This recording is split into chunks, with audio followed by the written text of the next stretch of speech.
Numbers chapter 16, verse 1 to 50. Verse 1. Korah son of Isar, the son of Kuhat, the son of Levi, and certain Reubenites, Dathan and Abiram, sons of Eliab, and on sons of Pilet, became insolent. Verse 2. And rose up against Moses. With them were 250 Israelites men, well-known community leaders who had been appointed members of the council. Verse 3. They came as a group to oppose Moses and Aaron and said to them, "You have gone too far. The whole community is holy, every one of them, and the Lord is with them. Why then do you set yourself above the Lord's assembly?" Verse 4. When Moses heard this, he fell face down. Verse 5. Then he said to Korah and all his followers, "In the morning the Lord will show who belongs to him and who is holy, and he will have that persons come near him. The man he chooses he will cause to come near him." Verse 6. You, Korah, and all your followers are to do this. Take censers. Verse 7. And tomorrow put burning coals and incense and them before the Lord. The man the Lord chooses will be the one who is holy. You Levites have gone too far. Verse 8. Moses also said to Korah, "Now listen, you Levites." Verse 9. Isn't it enough for you that the God of Israel has separated you from the rest of the Israelite community and brought you near himself to do the work at the Lord's tabernacle and to stand before the community and minister to them? Verse 10. He has brought you and all your fellow Levites near himself, but now you are trying to get the priesthood too. Verse 11. It is against the Lord that you and all your followers have banded together. Who is Aaron that you should grumble against him? Verse 12. Then Moses summoned Dathan and Abiram, the sons of Eliab, but they said, "We will not come." Verse 13. Isn't it enough that you have brought us up out of the land flowing with milk and honey to kill us in the wilderness? And now you also want to lord it over us? Verse 14. Moreover, you haven't brought us into a land flowing with milk and honey or given us an inheritance of fields and vineyards. Do you want to treat these men like slaves? No, we will not come. Verse 15. Then Moses became very angry and said to the Lord, "Do not accept their offering. I have not taken so much as a donkey from them, nor have I wronged any of them." Verse 16. Moses said to Korah, "You and all your followers are to appear before the Lord tomorrow, you and they and Aaron." Verse 17. Each man is to take his censer and put incense in it, 250 censers in all, and present it before the Lord. You and Aaron are to present your censers also. Verse 18. So each of them took his censer, put burning coals and incense in it, and stood with Moses and Aaron at the entrance to the tent of meeting. Verse 19.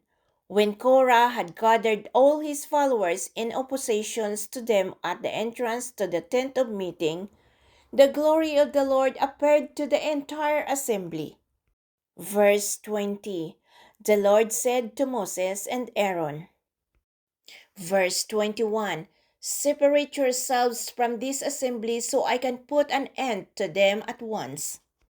Verse 22. But Moses and Aaron fell face down and cried out, "O God, the God who gives breath to all living things, will you be angry with the entire assembly when only one man sins?" Verse 23. Then the Lord said to Moses. Verse 24. Say to the assembly, "Move away from the tents of Korah, Dathan, and Abiram." Verse 25, Moses got up and went to Dathan and Abiram, and the elders of Israel followed him. Verse 26, he warned the assembly, "Move back from the tents of these wicked men. Do not touch anything belonging to them, or you will be swept away because of all their sins." Verse 27, so they moved away from the tents of Korah, Dathan and Abiram. Dathan and Abiram had come out and were standing with their wives, children, and little ones at the entrance to their tents. Verse 28, then Moses said, "This is how you will know that the Lord has sent me to do all these things and that it was not my idea."